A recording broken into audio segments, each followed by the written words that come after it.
AMS Motoneige vous est présenté par Beneva, Attache Remorque Québec, ADM Sport en collaboration avec Adrénaline Sport qui propulse vos passions, SM Sport.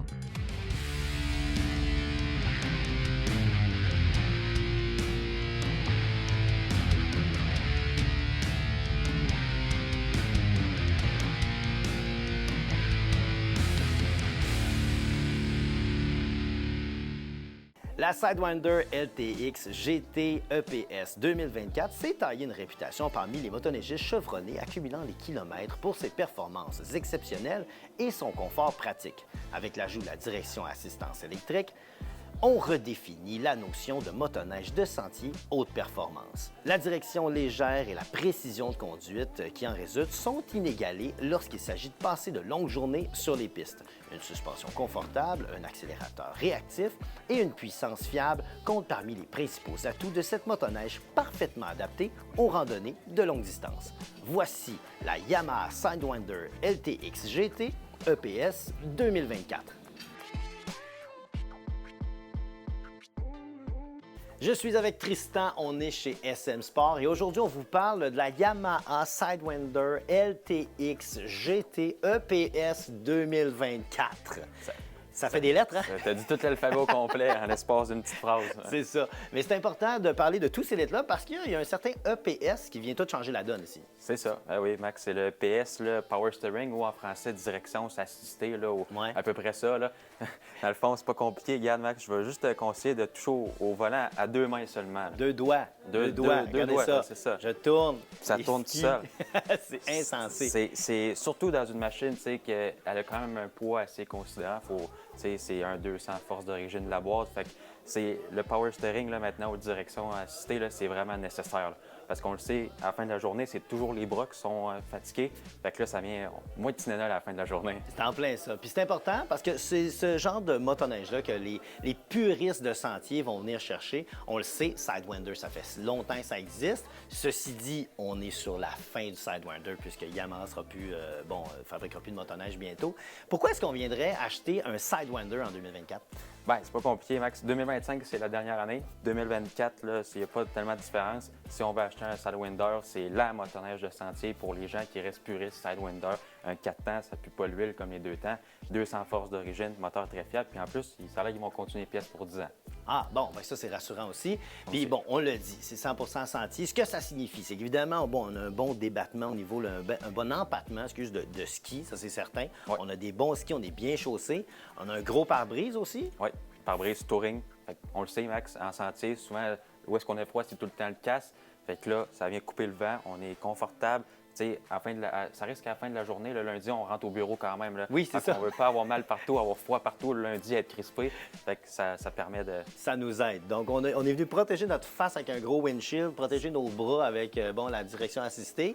On parle ici, bon, évidemment, tu l'as dit, 200 HP d'emblée directement au moteur.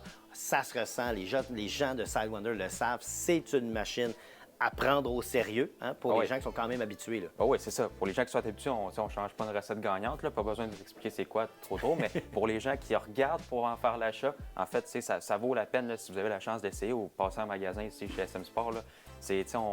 On est à moitié du gaz, puis on redonne ça dans le fond, puis ça il y en a encore. On le sent. Oui, il y en a encore. Et pour faire ça, évidemment, ça prend la bonne chenille. Là-dessus, on a quoi comme chenille? On a une 15 pouces de large, Max, 137, fait que c'est pas trop long, pas trop court sentier. C'est la longueur parfaite pour le Québec. Là, on a 1,25 de crampon? 1,25 de crampon, c'est ça. Ce qui est bien correct pour les sentiers, ça va tenir, on peut s'amuser avec ça. On a aussi mis un espace de rangement en arrière du banc? Oui, c'est ça. Yamaha, depuis quelques années, ça vient toujours avec un petit sac de rangement. Ça, les gens le savent. On peut mettre une strap, une bouteille d'eau, quelques petites affaires. Sinon, on peut rajouter beaucoup de pièces Yamaha. C'est ça qui est le fun. C'est ça qui est le fun. Fait que si jamais on va en Gaspésie 5-6 jours dans les Mont-Valin, on veut du linge, on veut de l'espace de stockage. Là. En plein ça. Puis on personnalise notre machine comme on veut. Comme je disais tantôt, ça sort de la boîte puis c'est prêt à partir souvent. Puis là, les clients, t'aimes-tu mieux pare-brise moins, pare-brise plus bas? T'aimes-tu mieux un espace de stockage, un sac? T'aimes-tu mieux il y a beaucoup d'espace de rangement. On peut personnaliser tout ça. Puis cette année, c'est super le fun. Évidemment, on a les phares OLED, très intéressant. Ça donne un look agressif à une machine qui est agressive. On a poignée chauffante, on a le banc chauffant. Hein? Donc, on est venu vraiment donner une espèce de confort pour la personne qui va faire du millage. Puis on le dit, hein, c'est pas une motoneige que tu fais juste un petit tour, là, puis tu reviens. Ça s'adresse à des gens qui roulent beaucoup de kilos. Beaucoup de kilométrage. Là, c'est sûr, nos hivers de ce temps-ci, c'est plus rough, mais on va en avoir une bonne cet hiver, Max. On l'espère. On souhaite, hein? On souhaite. On va se croiser les doigts, Dame Nature. Mais effectivement, là, comme je disais, si on fait le tour de la Gaspésie, c'est des voyages qui durent quelques jours. Puis ça reste que, normalement, les gens qui font de la motoneige, on en revient au bureau lundi, ça dépend là encore là. Mais on ne veut pas être tout crispé, puis il faut avoir une expérience agréable quand on fait de la motoneige. Fait que poignée chauffante, ça vient d'origine avec le banc chauffant, c'est un must là, maintenant. Là, oui, quand on fait de la motoneige, on ne peut pas avoir froid aux fesses. Fait que le banc chauffant, le power steering, encore une fois, puis les poignées chauffantes, c'est vraiment important. Puis sans parler, évidemment, des amortisseurs, des suspensions. Ils ont vraiment mis la totale. Donc, pour les gens qui veulent faire beaucoup de millage cet hiver, qui cherchent une motoneige confortable, avec un bon rendement, qui est efficace, bien, la Sidewinder LTX GT EPS 2024. J'ai réussi. Là, tu l'as eu. Yes! Ben, c'est un bon choix. Et puis, Tristan, on va où pour acheter ça? Bien, venez ici en magasin chez SM Sport. Sinon, vous pouvez regarder sur notre site Internet. Là, on a tout en stock. That's it! Aussi simple que ça. Maintenant, vous le savez. Merci, Tristan. Merci, Max. Ce segment vous a été présenté par SM Sport.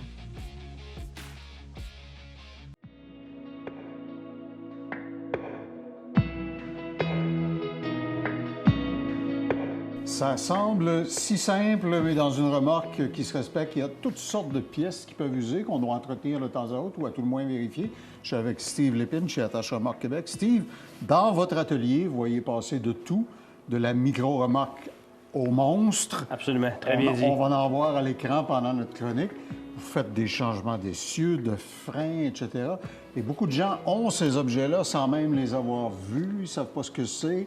Votre spécialité, c'est de les regarder et de pointer où est le problème. Très, très bon point, Claude. Puis on aime ça aussi expliquer aux gens les composantes qu'on remplace. Oui. Le monde, ils disent, OK, on remplace des freins, mais ils ne savent pas nécessairement ce de quoi comportent leurs freins. Exact. Ici, on a un exemple, là, nous, on appelle ça une backing plate, OK? Oui. Complète. Donc, on a un système de frein électrique ici, avec un aimant, on a des bandes de frein, puis on a un ajustement. Donc ça, c'est important que ça soit toujours bien graissé, le mécanisme, pour que ça travaille bien. Le problème qu'on voit souvent, c'est que quand les freins sont pas entretenus ou mal entretenus, c'est qu'ils vont rouiller puis ils vont coincer. Fait que le mécanisme ici, il jamme dans la rouille, puis là, bien, les bandes de break, ils viennent pas bien s'épouser dans le drum, dans le tambour. OK.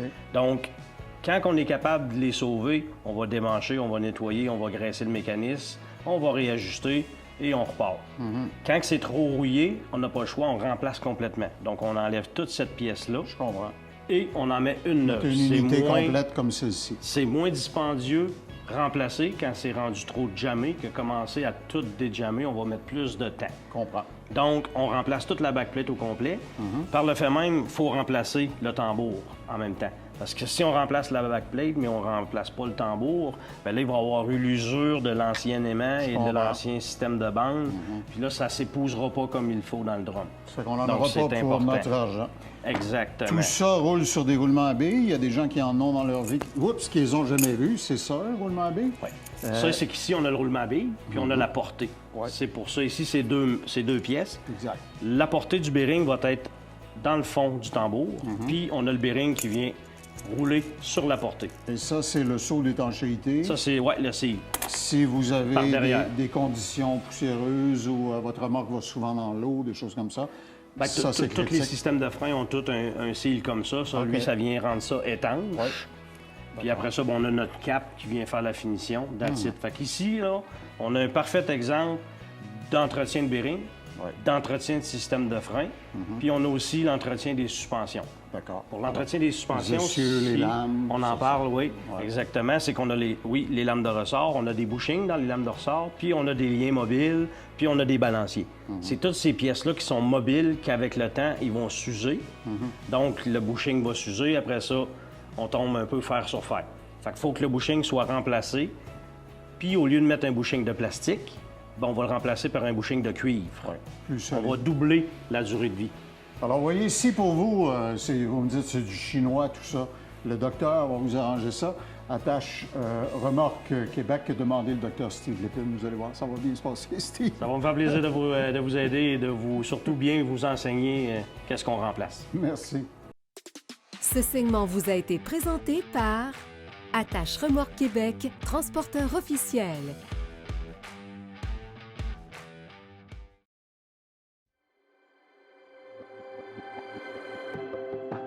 Je suis très heureux d'être en compagnie de François Morneau, qui est le directeur des ventes pour l'Est du Canada chez Yamaha.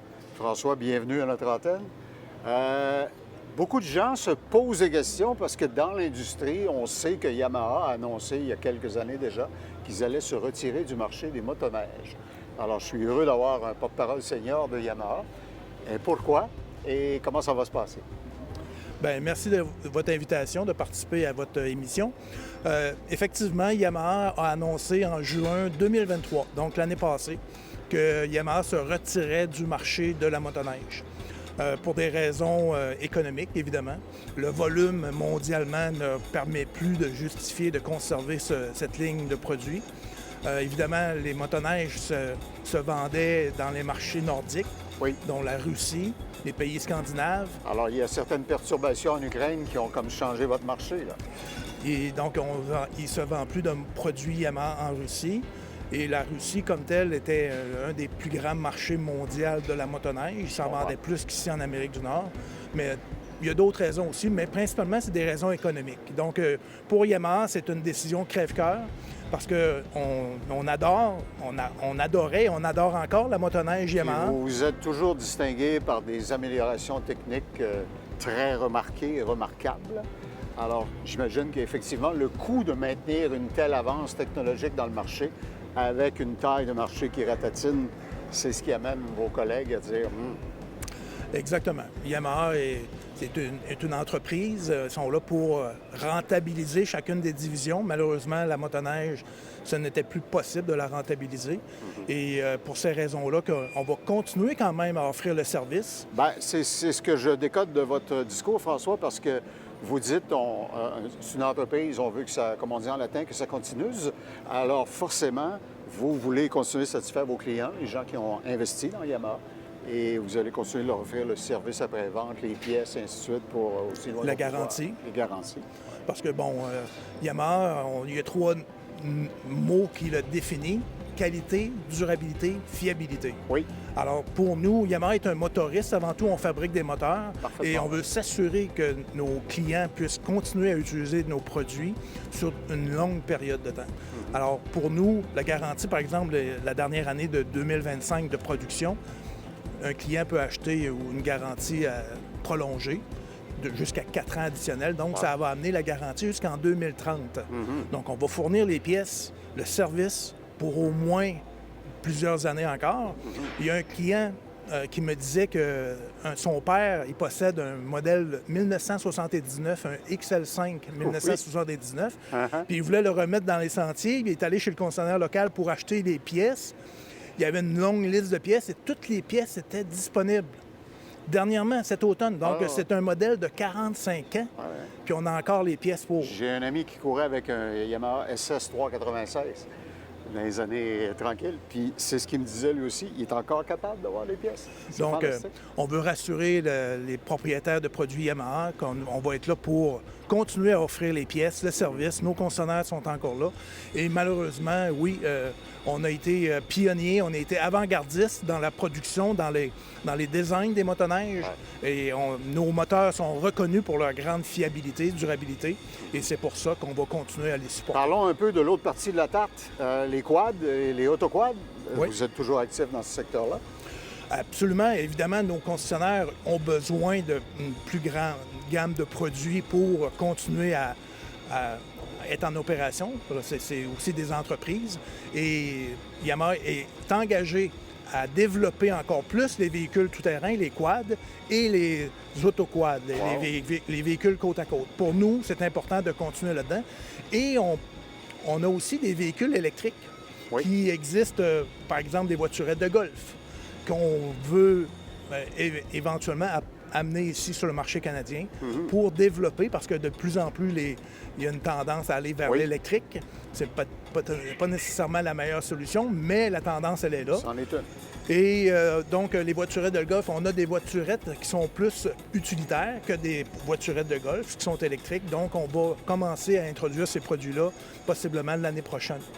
Donc, on va continuer de développer nos autres groupes de produits. Alors, c'est un des effets, je dirais pas effet pervers, c'est l'expression qu'on utilise souvent, mais ça va avoir des effets bénéfiques sur tout le reste de la gamme, de recentrer votre offre sur ça.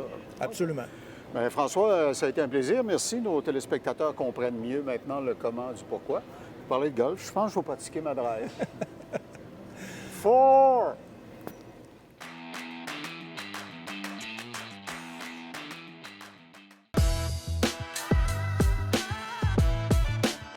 Dans le domaine des motoneiges, il faut toujours savoir à quoi on a affaire. Vous savez qu'il y a des motoneiges 2 temps. On en a déjà parlé avec Guy Meunier, qui est de l'atelier technique chez ADM. Guy, il y a les 4 temps aussi, qui sont de plus en plus populaires. Ça résout plusieurs problèmes technologiques, mais ça en crée certains. Et quand tu fais une évaluation ou un entretien sur une machine, une des premières choses que tu m'as expliqué que tu regardes, c'est un cas éventuel de désintégration de la pompe à essence. Oui, il y a certains modèles de motoneige que la pompe à essence crée des résidus, puis que ça remplit le filtreur qui est interne moteur. Donc, le filtreur se bouche au bout de 5000 km. OK. Comme c'est des motoneiges à injection, la pompe est très haute pression, elle est dans le réservoir. Oui. Puis elle se défait, puis le résidu qu'elle laisse fait un circuit sur lui-même, va bloquer le filtreur. Oui. Puis là, la pression d'injection baisse, donc on commence à avoir des ratés, des exhausts qui surchauffent, des ratés. La motoneige va plus bien, puis c'est tout OK. le temps ça. Alors, le gars qui laisse une longue traînée couleur rouille quand il accélère avec sa machine... Ça commence. Ah, OK. Bon, alors, vous voyez, on apprend bien les choses. Tu nous as déjà dit, les inspections en 79-95, c'est pas exactement ma spécialité parce que tu aimes faire le tour de la machine et vraiment trouver et montrer au client ce qui doit être fait. Oui, chez ADM, on va faire le tour complètement de la machine. On va vérifier suspension, on va vérifier la conduite en avant, on va vérifier moteur, tout ce qui est joint, tubular d'admission, on va tout vérifier les embrayages, les injecteurs, les filtreurs, puis on va faire un estimé écrit que le client va pouvoir venir constater dans l'atelier mécanique avec le mécanicien qui va lui expliquer au complet comment que le travail doit être fait. OK. Alors, ton client voit ce que tu as identifié comme problème, puis tu lui dis, regarde, voici la solution, et c'est ce qu'on va faire. S'il ne comprend pas de la première fois, on va prendre le temps d'y expliquer pour qu'il comprenne. Bon, la répétition, hein? Il n'y a rien comme la répétition. Puis évidemment, une chose que les gens ne savent peut-être pas, au niveau des suspensions, on est très fiers de la douceur de roulement de nos machines, mais les suspensions travaillent beaucoup. Après 3-4 ans, parfois, les amortisseurs se dégradent et c'est un service que vous offrez en atelier ici chez ADM Sport. Vous reconstruisez. Oui, on rebâtit les amortisseurs, on les rend comme neufs, comme la première journée que vous avez eu la motoneige. Donc, ça fait une conduite qui revient comme d'origine. OK. Alors que gaz ou huile à l'intérieur. On change tout ça. OK. Bon. Alors, vous voyez, on apprend bien des choses quand on vient dans l'atelier, qu'on rencontre les gens qui vont démonter, soigner votre machine. ADM Sport, il y a 3 adresses, vous le savez. Comment ça, 3 adresses? Il y a Saint-Hyacinthe, il y a Québec, avec un centre de liquidation en plus, mais il y a maintenant chez Koutimi. Alors, pour les gens du Royaume, on est allé là où la neige est fabriquée, mesdames, messieurs. Alors, ADM Sport, en tout temps, pour magasiner, trouver ce que vous cherchez, et en atelier avec l'équipe de Guy Meunier. Merci, Guy. Merci. Bonne saison. Cette chronique vous a été présentée par ADM Sport, au cœur de votre passion.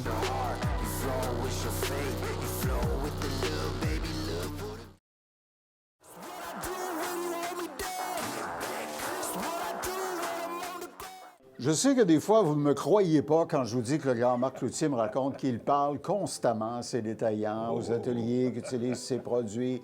Et finalement, il retire toutes sortes de bons enseignements de ça. Marc, les gens mettent dans leur moteur des huiles que tu formules spécialement dans les motoneiges pour qu'elles démarrent et qu'elles fonctionnent bien à très, très basse température. Mais le moteur, c'est pas la seule composante et on t'a conté une anecdote amusante. Oui, ça fait plusieurs années. Imagine, il y avait des gens qui étaient partis en piste. Il était 4 motoneiges. Alors, les 4 motoneiges couchent, ils couchent dans un camp, dans le bois. Ça descend à moins 40. Et le matin, les 4 motoneiges partent, c'était des motoneiges 2 temps. Les 4 avaient de la SSS dedans. Alors, ça part, pas de trouble.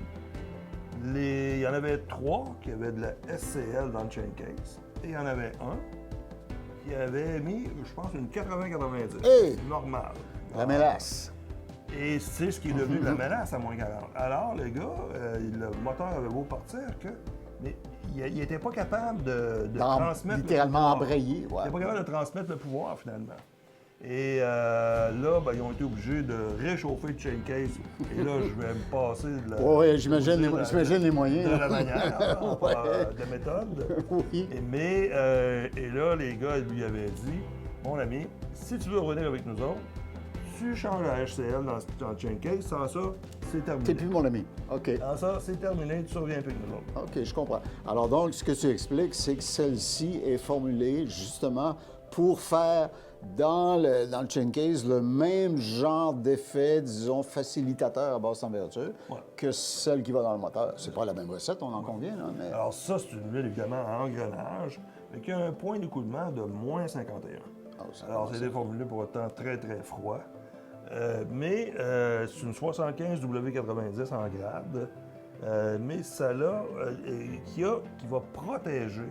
Alors, c'est pas juste une huile qui a des très bonnes propriétés basse température, mais qui va protéger à basse comme à haut. Pourquoi? Parce qu'on a le traitement anti-friction à l'intérieur, puis qu'on a aussi notre technologie polymérique qu'on appelle ACP.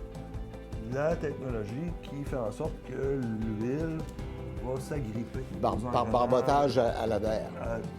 Tu as déjà fait la démonstration avec ton petite mixette? Hein? Exactement. OK. C'est ça. Alors donc, le défi des chimistes de Hypertech, c'est de trouver des solutions, comme vous le voyez, qui, oui, vous protègent, mais en plus font ce que Marc appelle la différence et font en sorte que quand vous servez de votre machine, peu importe la température, vous allez pouvoir sortir, comme disait mon grand-père, le sang de la roche. Yes, sir. Hypertech, merci Marc. Merci, Claude. Bonne saison. Bye-bye.